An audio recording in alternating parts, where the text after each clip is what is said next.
اللہ تعالیٰ اپنے بندوں سے بڑا جلد راضی ہو جاتا ہے. وہ اپنے بندوں کو بہت زیادہ مشقت میں نہیں ڈالتا. وہ اپنے بندوں سے اپنی نعمتوں کا بدلہ نہیں چاہتا.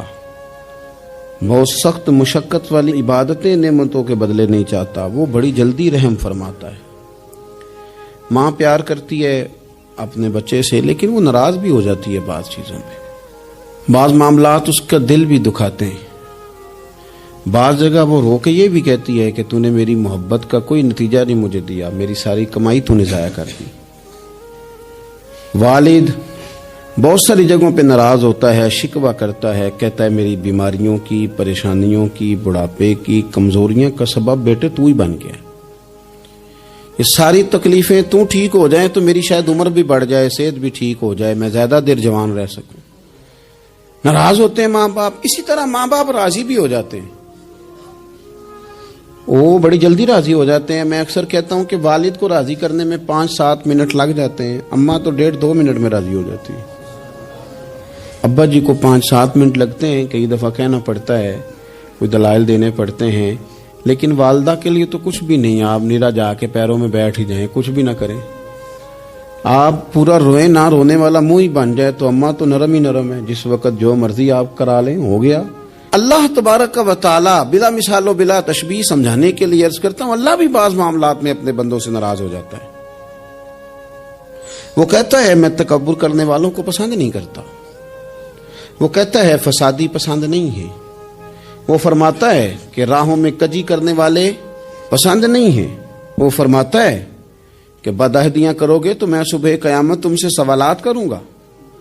اللہ تبارک و تعالیٰ بہت ساری چیزوں کو ناپسند کرتا ہے، ناراض ہو جاتا ہے. بلکہ نبی پاک صلی اللہ تعالی علیہ وسلم نے فرمایا تم بات کرتے کرتے کرتے کرتے کوئی ایسا جملہ بول دیتے ہو کہ رب اتنا ناراض ہوتا ہے کہ تمہیں پتہ بھی نہیں ہوتا، تمہارے لیے جہنم کا فیصلہ کر دیتا ہے. اس لیے پہلے تولو پھر بولو.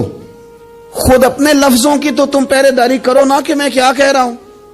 کوئی ایسا جملہ، کوئی ایسی بات وارث شاہ مان کری نہ وارثاں دا، کوئی ایسی بات نہ تمہاری زبان سے نکلے.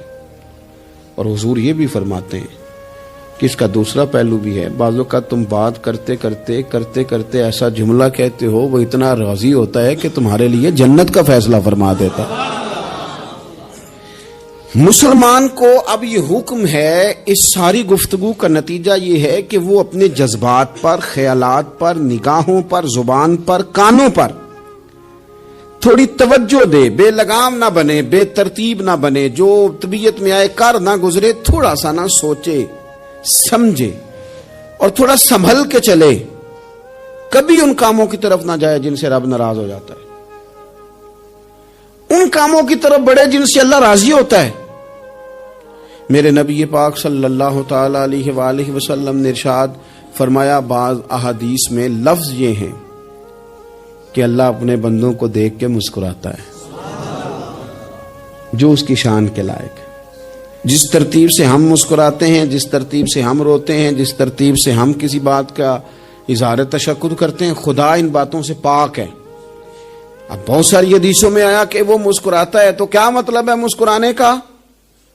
تو علماء تفسیر نے لکھا ہے مسکرانے کا مطلب یہ ہے کہ وہ بڑا ہی راضی ہوتا ہے اپنے بندے سے، بڑا راضی ہوتا ہے. یہ مطلب ہے. ایک تو مسکرانے کا مطلب یہ کہ وہ بڑا راضی ہو گیا، بڑا راضی ہو گیا، وہ مسکرا دیا اپنے بندے پہ. اور ایک اس کا معنی خود نبی پاک صلی اللہ تعالی علیہ وسلم نے بیان فرمایا. مسند امام احمد بن حنبل میں حدیث ہے، حضور سید عالم علیہ السلام سے صحابہ نے پوچھا یا رسول اللہ شہید تو بڑے لوگ ہوتے ہیں، شہیدوں میں افضل کون ہے؟ تو اللہ کے حبیب علیہ الصلوۃ والسلام فرمانے لگے وہ والا بندہ جو ڈٹ گیا تھا کافروں کے مقابلے میں، وہ ہلا نہیں، پوری طرح ڈٹ کے جو لڑا، وہ شہداء میں افضل ہے. حضور فرماتے ہیں وہ جنت کے بالا خانوں میں سیر کرے گا اور رب اسے دیکھ کے مسکرائے گا. رب اسے دیکھ کے مسکرائے گا. اللہ تعالیٰ مسکراتا ہے اسے دیکھ کے. اور اگلے جملے میں حضور نے وضاحت کر دی، فرمایا جب رب دنیا میں کسی پر مسکراتا ہے نا تو اس کا معنی یہ ہے کہ قیامت میں پھر اللہ اسے حساب کوئی نہیں لے گا. جس پر اللہ دنیا میں مسکرا دیا اس سے کوئی حساب تو وہ کام ڈھونڈنے چاہیے نا جس سے اللہ مسکرائے. ویسے کبھی ہم ایسا کرتے ہیں کہ نہیں کہ کسی کو راضی کیا جائے؟ یہ کام ہم کرتے ہیں کہ ہماری کمپنی کا جو سربراہ ہے وہ ہم سے راضی رہے. جس ادارے میں ہم پڑھاتے ہیں اس ادارے کا بڑا ہم سے راضی رہے. یہ کرتے ہیں ہم، اس کے لیے کچھ نہ کچھ ہیلے بہانے ہم کرتے ہیں. برادری، قبیلہ، علاقہ، بستی، لوگ کسی طریقے سے ہمارے ساتھ مطمئن رہیں. کرتے ہیں نا یہ سارے کام. اس میں تھوڑی مشکل بھی ہمیں آتی ہے لیکن کرتے ہیں. کیا کریں، گھر میں بھی کئی دفعہ ایسا ماحول بنانا پڑتا ہے. چلیں ایک اور میٹھی مثال دیتے ہیں، زیادہ سمجھ میں آئے گی. چھوٹا بچہ خوش رہے، آپ اس کے لیے محنت نہیں کرتے. وہ چھوٹا ہے، اس کو خوش کرنا فرض ہے ابا پہ. لیکن وہ کہتا ہے کہ میں نے موٹر سائیکل لینا ہے.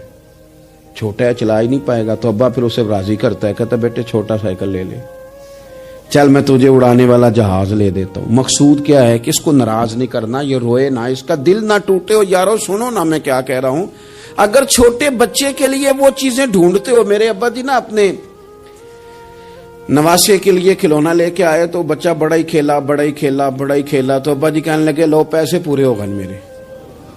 بچے کو پسند بڑا ہے نا، پیسے پورے کر چھڑے نے. دیکھو نا جی کتنا اس کو راضی ہوا ہے. تو انسان کیا کرتا ہے کہ کوشش کرتا ہے چھوٹا بچہ بھی ناراض نہ ہو، تو وہ چیزیں وہ ڈھونڈتا ہے کہ اس کو کیا پسند ہے. چاکلیٹ لے جاؤں، فلاں چیز لے جاؤں، آئس کریم لے جاؤں. تو ایک بچے کے لیے، گھر کے لیے، سربراہ کے لیے اتنی محنت کرتے ہو، تو وہ کام بھی ہمیں ڈھونڈ کے تلاش کرنے چاہیے نا جس سے رب راضی ہوتا ہے، اللہ راضی ہوتا ہے. بتاؤں وہ کون کون سے کام ہیں؟ نبی کریم صلی اللہ تعالی علیہ وسلم نے ارشاد فرمایا 3 لوگ ہیں جنہیں دیکھ کے رب مسکراتا ہے.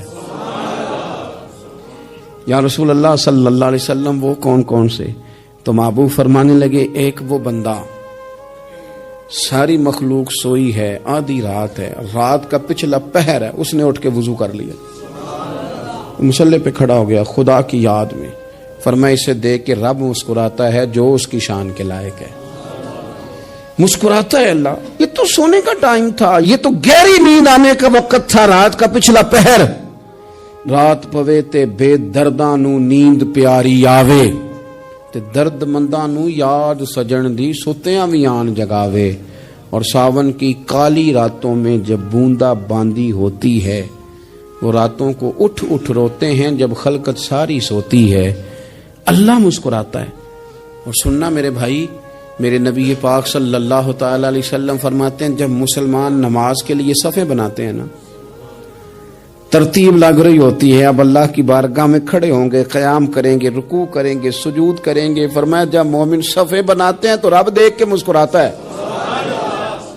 مسکراتا ہے. کمال ہو گئے عروج بندگی کا جب بندے کو دیکھ کے رب مسکرائے. خدا بندے سے خود پوچھے بتا تیری رضا کیا ہے، مسکراتا ہے. اور میرے نبی پاک علیہ السلام فرماتے ہیں جب مجاہد جہاد کے لیے صفیں سیدھی کرتے ہیں.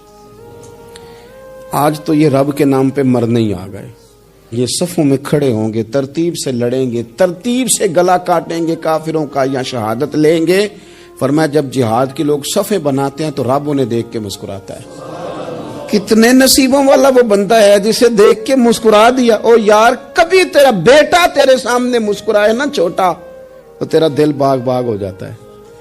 تیری ماں بیمار کسی ایک دن صحیح طرح ہنس پڑے تو طبیعت خوش ہو جاتی. مجھے بتاؤ نا جس کا رب بھی اسے دیکھ کے ہنس پڑے، جو اس کی شان کے لائق ہے، کیا اس بندے کے نصیبے ہیں، کیا اس کے مقدر ہیں. آپ اس مقام پر اپنے آپ کو لائیں. اب دیکھیں نا یہ حدیث ہم نے سن لی، اب ہم نے نا اس طرح صفحے نہیں بنانے جس طرح ساری دنیا. اب ذرا صفحے بھی شوق سے بنائیں گے. اب ذرا تھوڑا سا شوق پیدا کریں گے. بھئی یہ تو میں وہ کام کرنے لگا ہوں جسے دیکھ کے رب مسکراتا ہے. نبی پاک صلی اللہ علیہ وسلم نے فرمایا جب کو بندہ توبہ کرتا ہے نا، ہم توبہ کا رٹا لگاتے ہیں، یا اللہ میری توبہ یا اللہ. اور توبہ کا تو مطلب یہ ہے کہ پچھلے گناہوں سے پکی توبہ، آج کے بعد یہ غلطی نہ کرنے کا پکا وعدہ. تو نے ساری شب برات رو کے گزاری ہے، بتا سویرے جھوٹ جوڑنے کا ارادہ ہے تیرا، آج کے بعد رشوت تو نہیں نہ لے گا، ملاوٹ تو نہیں نہ کرے گا، یہ توبہ ہے. اور اگر سارے کام اسی طرح کرنے تو پھر یہ توبہ کا رٹا ہے، جتنا مرضی لگاؤ. حضرت علی بن ربیعہ رضی اللہ تعالیٰ عنہ فرماتے ہیں میں مولا علی کے ساتھ تھا، مقام حرہ کی طرف جا رہے تھے، حضرت علی نے ہاتھ اٹھا کے دعا مانگی ہماری تعلیم کے لیے، ورنہ حضرت علی ہم صحابہ کو محفوظ عن الخطا تو مانتے ہیں نا، ہاتھ اٹھا کے کہا اے اللہ ہمارے گناہ بخش دے، تیرے علاوہ کوئی معاف کرنے والا نہیں۔ اور پھر حضرت علی آسمان کی طرف دیکھا اور دیکھ کے نا حضرت علی بن ربیعہ کو تو مسکرائے۔ حضرت علی بن ربیعہ کہنے لگے حضور مسکرائے کیوں ہو؟ فرمانے لگے ایک دن میں حضور کے ساتھ اسی طرح آیا تھا، اسی طرح حضور نے دعا فرمائی تھی ہماری تعلیم کے لیے، اور پھر حضور مجھے دیکھ کے مسکرائے تھے اور فرمایا جب کوئی بندہ رب کی بارگاہ میں اس طرح استغفار کرتا ہے تو رب مسکراتا ہے اور مسکرا کے فرماتا دیکھ لو میرے بندوں کو پتا ہے کہ میرے علاوہ معاف کرنے والا کوئی نہیں، انہیں پتا ہے، تم اس کی بارگاہ میں رجوع تو لاؤ، آؤ تو صحیح دو آنسو لے کر۔ اقبال کہتے ہیں کہ موتی سمجھ کے شان کریمی نے چن لیا، قطرے دو گرے میرے ار کے انفال کے، دو میں نے آنسو بہائے تھے تو اس کے کرم نے تو موتی سمجھ کے چن لیے۔ سنو نا حضور اس استغفار کو اللہ کو یار رات کو توبہ کر کے سونا چاہیے ہمیں، کچھ غلطیاں ہم کرنا نہیں چاہتے پر ہم سے ہو جاتی ہیں، کچھ دل ہم توڑنا نہیں چاہتے پر وہ ٹوٹ جاتے ہیں، ہماری مجبوری ہوتی ہے ٹوٹ جاتے ہیں۔ رات کو اس کی بارگاہ میں ہاتھ باندھ کے کشکول طلب دراز کر کے خوب استغفار پڑھنا چاہیے کہ مالک بندے ہیں نا کیا کریں، نفس کا ساتھ ہے، دنیا کا ساتھ ہے، خواہشات نفسانیہ، مالک معاف کر دے، درد سے توبہ، رسم نہ ہو، کہانی نہ ہو، لفظ نہ ہو، جملے نہ ہو، اور جناب ایسے لوگوں کے بیچ بڑے ہاتھ باندھ کے اور بڑا کوئی ضرورت نہیں، آپ اکیلے اپنی چارپائی پہ بستر کے اندر منہ دے کے بھی درد سے کہیں گے نا معاف کر دے تو وہ تو مہربانی بڑا ہے۔ میرے نبی پاک صلی اللہ علیہ وسلم مثال دیتے ہیں، فرمایا ایک آدمی صحرا میں جا رہا، صحابہ سے حضور خطاب کر رہے ہیں، فرمایا ایک آدمی صحرا میں جا رہا تھا، اس نے اپنی اونٹنی پہ کھانا پانی پیسے ہر چیز رکھی ہوئی تھی، صحرا تھا بہت بڑا، درمیان صحرا کے گیا تو تھوڑا سا سستانے کے لیے آرام کرنے کے لیے اونٹنی سے نیچے اترا، اب اس نے اونٹنی کی لگام اونٹنی کی نکیل اپنے سرہانے کے نیچے رکھی، ہاتھ کے ساتھ پکڑی اور سو گیا۔ تھوڑی ہی دیر کے بعد جب اس کی آنکھ کھلی تو دیکھا اونٹنی غائب ہے۔ صحرا میں وہ پیدل نہ آگے جا سکتا ہے نہ پیچھے جا سکتا ہے، نہ دائیں نہ بائیں، کھانے کو روٹی نہیں، پینے کو پانی کا قطرہ نہیں، تھوڑا ادھر بھاگا ادھر بھاگا، تھک گیا۔ کریم محبوب فرماتے ہیں وہ پوری طرح نڈھال ہو گیا اور مایوس ہو گیا، معاذ اللہ، مایوس ہو کے دوبارہ اسی جگہ آ کے لیٹ گیا جہاں پہلے لیٹا تھا، انتظار کرنے لگا کہ اب موت ہی آئے گی، آخری وقت ہے، اب نہ میں پیدل یہ صحرا کراس کر سکتا ہوں، نہ پیچھے جا سکتا ہوں، نہ کھانا ہے نہ پانی ہے، سوائے موت کے کوئی سہارا نہیں۔ حضور فرماتے ہیں وہ رستے میں دوبارہ لیٹ گیا، اچانک اس نے رخ بدلا تو اونٹنی سامنے کھڑی تھی۔ حضور نے صحابہ سے پوچھا بتاؤ نا اسے بھلا کتنی کو خوشی ہوگی؟ یا رسول اللہ جی سے نئی زندگی مل گئی ہے۔ آپ دیکھیں نا سارے ڈاکٹروں نے کہہ دیا کہ اس کے تو گردے میدا جگر ہر چیز ختم ہے، گھر لے جاؤ خدمت کرو، ہر طرف پریشانی ہے۔ وہ بندہ بھی سمجھ گیا ہے کہ آخری وقت آ گیا، کل جاؤں پرسوں جاؤں، تیاری ہو گئی، سب لوگ آ گئے، باہر والے بھی آ گئے، یہ ماحول ایک عجیب رنگ اختیار کر گیا۔ اچانک ایک ڈاکٹر نے آ کے کہا نہیں نہیں غلطی لگ گئی تھی۔ مجھے بتائیے انداز کیا ہوتا ہے؟ بغیر دوائی کے بندہ اٹھ کے کھڑا نہیں ہو جاتا، او میں تو بچ گیا ہوں۔ نبی پاک صلی اللہ علیہ وسلم فرمانے لگے اس کی اونٹنی مل گئی، بتاؤ بھلا اسے کتنی خوشی ہوگی؟ یا رسول اللہ وہ تو دوبارہ دنیا میں آ گیا۔ حضور فرمانے لگے اسے کچھ بھی خوشی نہیں ہوئی۔ جب کوئی رب کا گناہگار بندہ آ کے توبہ کرتا ہے، رب کو اس سے کئی گنا زیادہ خوشی ہوتی ہے۔ میرا بندہ آ گیا ہے، میرا بندہ آ گیا ہے، میرے گھر آ گیا۔ اس نے آنسو بہائے ہیں، اس نے کہا اللہ میں تیرا ہی ہوں، تیرا ہی رزق کھاتا ہوں، تیری ہی زمین پہ رہتا ہوں، تیرے نام سے میری سانسیں چلتی ہیں۔ وہ آ گیا۔ فرمایا اس اونٹنی والے سے زیادہ رب کو خوشی ہوتی ہے جب گناہگار آ کے توبہ کرتے۔ گناہگاروں کے آنسو اس کی بارگاہ میں بڑے مقبول ہیں، لیکن ہم رسم ادا کرتے ہیں، توبہ نہیں کرتے۔ ہم اپنے آپ کے ساتھ دھوکہ کرتے ہیں، جھوٹ بولتے ہیں۔ ہم بندہ کوئی ناراض ہو جائے تو ہمیں کو نہیں نیند آتی، اس کے گھر چلے جاتے ہیں، ہم اپنے سارے رشتوں کو تعلقات کو مینٹین کر کے رکھنے کے عادی ہیں. ہمیں پتہ ہے کہ وہاں میں نہیں جا سکا تو بیٹا بھیجتا ہوں, فلاں شادی پہ میں نہیں جا سکا تو بھتیجا بھیجتا ہوں, بھائی بھیجتا ہوں. ہر تعلق کا ہم نے خیال رکھا کوئی روٹھ نہ جائے.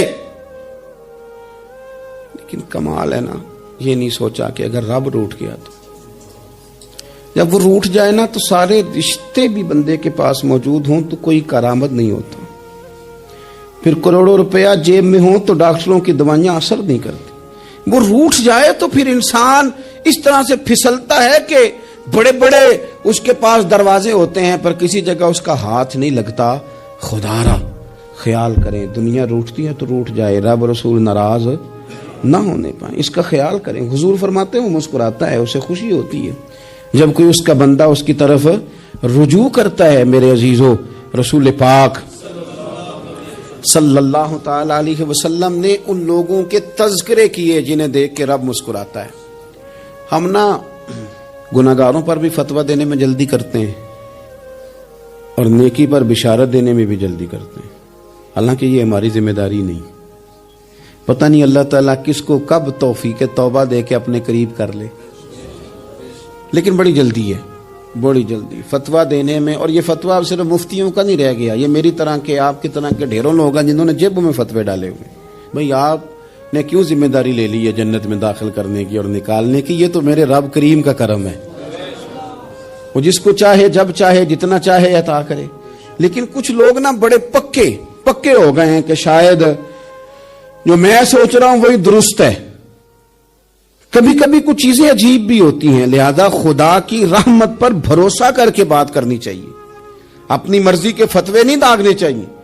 وہ دیکھو جی فلانا بندہ یوں کر رہا ہے, آپ کو پتہ ہی نہیں پوری بات کا, آپ کو علم ہی نہیں پوری بات کا.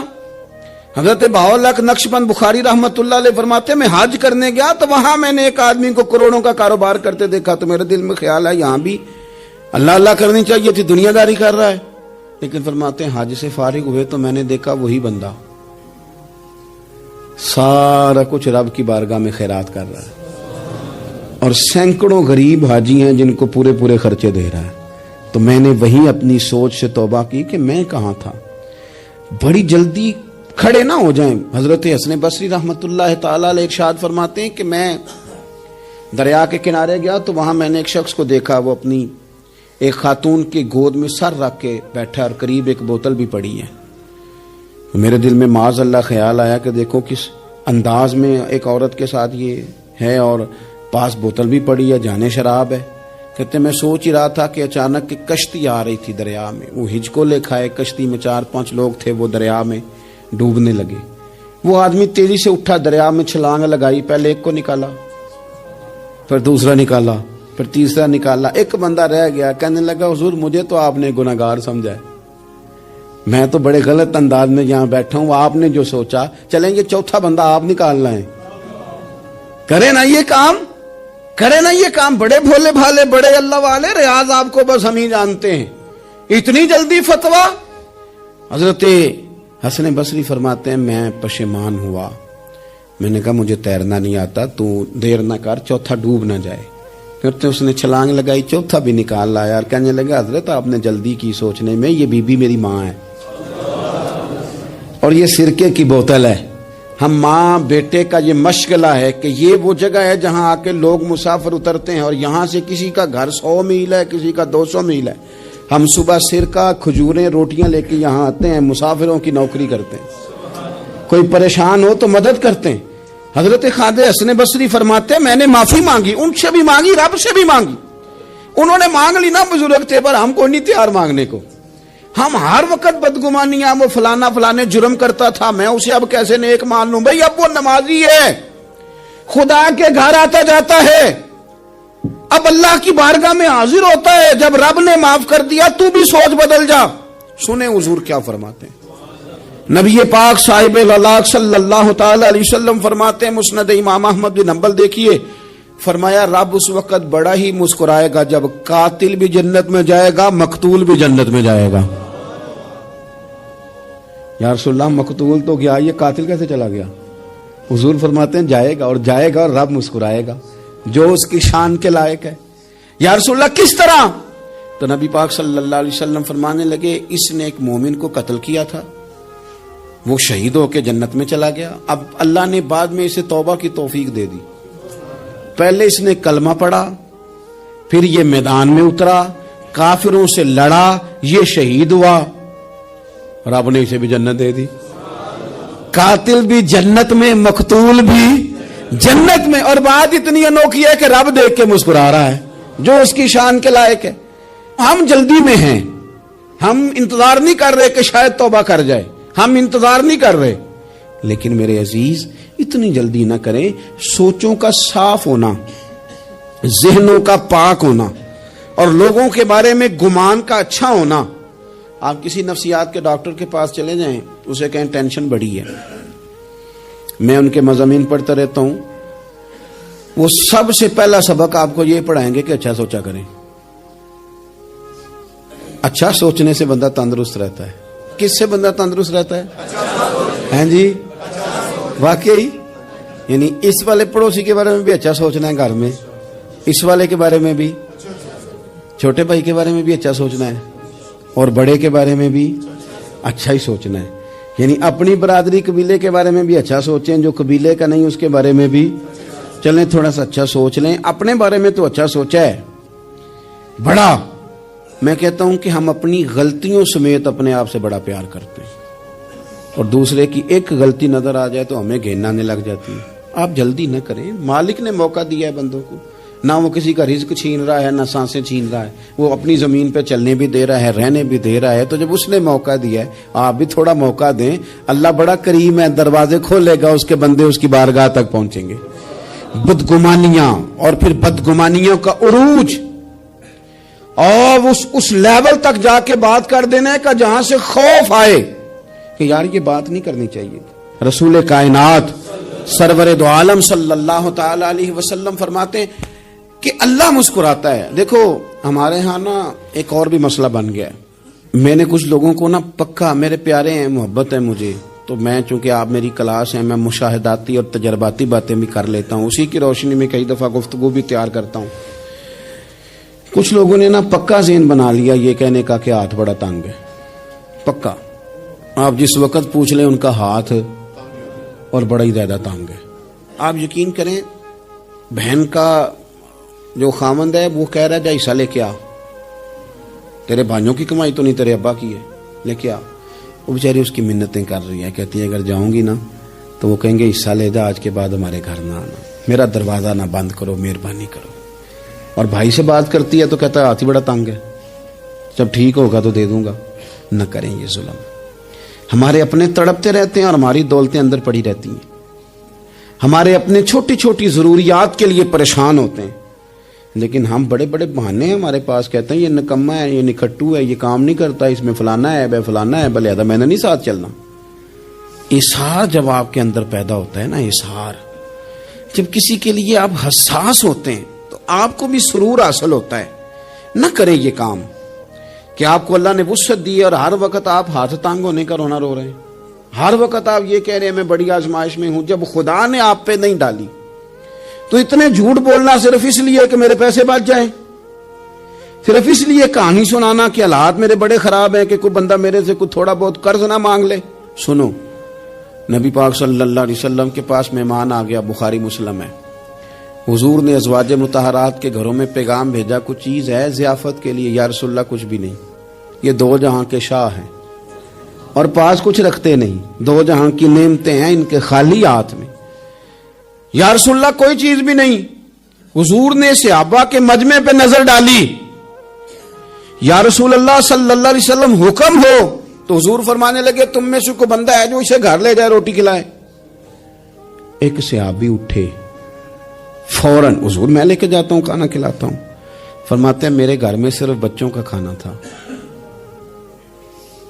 یہ نہیں کہ فریزر بھرا ہوا ہے نعمتوں سے، صرف بچوں کا کھانا، یہ نہیں کہ کسی کو دیکھ کے اپنی ہنڈیا پہ برتن دے لیا، صرف بچوں کا کھانا۔ کہتے ہیں گھر گیا، بیوی سے کہا کیا کیفیت ہے؟ کہنے لگی بچوں کی روٹی ہے۔ میں نے کہا بچے سلا دے، صبح ناشتہ کر لیں گے۔ تو کہنے لگی آپ کیا کھائیں گے؟ تو میں نے کہا نہ میں کھاؤں گا نہ تو کھائے گی، مہمان جو نبی پاک کا ہے۔ کہا اچھا، اب ذرا تجویز دیکھو میاں بیوی کی سوجھی آپس میں. کہتے ہیں کھانا لگا دینا کیونکہ ایک آدھ بندے کا کھانا ہے. اپنی غربتوں کا ہر جگہ اظہار کرنا, رونا رونا. یہ دیکھو غربت کیسے چھپائی جا رہی. اس کو کہا نہیں کہ چل تو تھوڑا رحم کھا, تو آیا ہے تو تھوڑا رحم کھا, یہ نہیں کہا.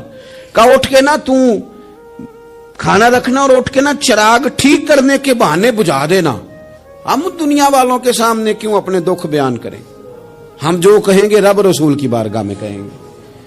تو نا چراغ ٹھیک کرنے کے بہانے. اہلیہ اٹھی, کھانا دینے کے بعد چراغ ٹھیک کرنے کے بہانے بجھا دیا. خامد بھی ہاتھ چلاتے رہے, بیوی کبھی برتن رکھتی کبھی اٹھاتی, پتہ چلے کہ کھانا کھا رہے ہیں. کھانا کھایا جا رہا ہے. کہتے ہیں مہمان پیٹ بھر کے کھانا کھا گیا. یہ کام ہوا رات کے اندھیرے میں. اس وقت ہوا جب چراغ بھی بند تھا. اس وقت ہوا جب کوئی دیکھنے والا نہیں تھا, کسی پڑوسی کو بھی خبر نہیں تھی. فرماتے ہیں صبح کے اجالے میں اس مہمان کو لے کے مسجد نبوی میں نے قدم رکھا تو نبی کریم نے فرمایا رات جو تم نے کام کیا ہے نا اسے دیکھ کے میرا رب بڑا مسکرایا ہے. اللہ بڑا مسکرایا ہے. اللہ تر دامنی پہ شیخ ہماری نہ جائیے, ہم دامن نہ چھوڑ دیں تو فرشتے وضو کریں. یہ شان ہے صحابہ کی. نبی کریم علیہ السلام نے فرمایا رب رات مسکرایا تیرا یہ انداز دیکھ کے, اور اس نے قرآن نازل کیا وَيُؤْثِرُونَ عَلَىٰ أَنفُسِهِمْ وَلَوْ كَانَ بِهِمْ خَصَاصَةٌ. کچھ لوگ وہ ہیں جنہیں بڑی بھی ضرورت ہو تو دوسروں پر اثار کر دیتے ہیں, قربانی دے دیتے ہیں. رب مسکرایا ہے. اندر پیسے رکھے ہوئے ہیں, اندر پیسے رکھے ہوئے ہیں, اور بہن آ کے منت کر رہی ہے کہ بھائی حالات بڑے خراب ہیں, تھوڑی سی مہربانی کر. تو کہتے ہیں بہن پردہ ہی ہے بس. کیسے بتاؤں تجھے حالات, تجھے کیا بتاؤں, کام کتنی مشکل سے چلتا ہے, یہ پردہ یہ بس. بہرحال اگر تو نے کہا ہے نا 50,000 تو میں زیادہ نہیں کوئی 20 کو دے دوں گا تجھے, وہ بھی خاصی نیکی کر کے, وہ بھی بتا سکھا کے. رات اماں پہ علیحدہ سے احسان چڑھاؤں گا, ابا پہ علیحدہ سے چڑھاؤں گا کہ تمہاری بیٹی کے ساتھ تعاون کر رہا ہوں, سارے علاقے کو ویسے ہی بتاؤں گا. اور وہ غریبنی بیچاری 20,000 لے کے گھر گئی ہے, پھر سفارشیں کر رہی ہے کہ مہربانی کرو. میں نے ایسے بھی دیکھے ہیں جو پہلے بیوی کو پکڑاتے ہیں, تو دے, اس لیے کہ پھر وزیر اعظم تو ڈنڈا نکال لے گا تو بڑا مشکل ہو جائے گا پھر گھر میں رہنا, لہذا وہ یہ تو آگے لگ. یہ کیا لہجہ ہے آپ کا؟ یہ تو کسی کو بھی دیں تو چھپا کے دینے کا حکم ہے. کسی کو بھی دیں تو ہمیں حکم یہ ہے کہ سیدھے ہاتھ سے دینا ہے, الٹے کو خبر. اور یہ جو بالکل ہی اپنے ہیں ان پر تو پردہ پوشی آپ کے لیے ویسے ہی ضرورت تھی. میرے عزیز رب مسکراتا ہے. میرے نبی پاک علیہ السلام نے یہ اعمال ہمیں بتائے جن پر اللہ مسکراتا ہے, خوش ہوتا. اور بعض لوگوں کو حضور نے نامینیٹ کیا. حضرت سعد بن معاذ رضی اللہ تعالیٰ عنہ عظیم صحابی تھے. یہ وہ خوبصورت صحابیاں جن کے جنازے کو کندھا میرے نبی پاک نے عطا فرمایا, حضور نے کندھا عطا فرمایا. کمال ہو گئی. نرخ بازار محبت کا انوکھا ہی ہو گیا, خود خریداروں میں شامل آ کے مولا ہو گیا. حضور نے کندھا دیا. حضرت سعد بن معاذ رضی اللہ تعالیٰ عنہ کا جب جنازہ اٹھا ان کی والدہ رو پڑی, بڑے درد سے روئی. ماں تھی نا, ان کی آواز جب حضور تک گئی تو نبی پاک نے فرمایا آنسوؤں کو روک لے, آواز کو کم کر لے. تیرے بیٹے کی تو جب روح پرواز ہوئی ہے تو رب مسکرایا ہے. جس کے آنے پہ رب راضی ہو مسکرا دے جو اس کی شان کے لائق ہے. یہ تو وہ لوگ ہیں کہ جن کے جانے پر نا رب, وہ کسی نے کہا تھا کہ میرے مرنے پہ ہر سو شور مچ جائے گا, دیکھو گے میرے مرنے پہ ہر سو شور, تمہیں پتہ چل جائے گا جب ہم جائیں گے. میرے مرنے پہ ہر سو شور مچ جائے گا, دیکھو گے. اور کہنے الوداع سرکار خود تشریف لائیں گے. اور درویش کہنے لگے بعد مرندے مکھڑا میرا ہو جاوے جے تازہ, پھر سمجھ لینا محبوب میرے نے آن پڑے ہے جنازہ. اور عاشق کا جنازہ ہے, ذرا دھوم سے نکلے اور محبوب کی گلیوں سے ذرا گھوم کے نکلے. فرمایا کہ ان کے تو جانے پہ رب کریم. اور حضور نے ایک دعا بھی دی. حضرت ابو طلحہ, حضرت طلحہ رضی اللہ تعالیٰ عنہ صحابی تھے, ان کا وصال ہو گیا تو حضور نے دعا بھی دی. فرمایا یا اللہ جب میرا طلحہ ہے نا تو اس سے مسکرا کے بات کرنا, یہ تجھ سے مسکرا کے بات کرے جو تیری شان کے لائق ہے. تو اللہ تعالیٰ غائب درجے راضی ہوتا ہے. ایک دفعہ پھر بات دہراتا ہوں, جو میدان میں ڈٹ کے شہید ہو رب اسے دیکھ کے مسکراتا ہے. جو اس کی شان کے لائق. جو توبہ صحیح کریں, سچی کریں, رب انہیں دیکھ کے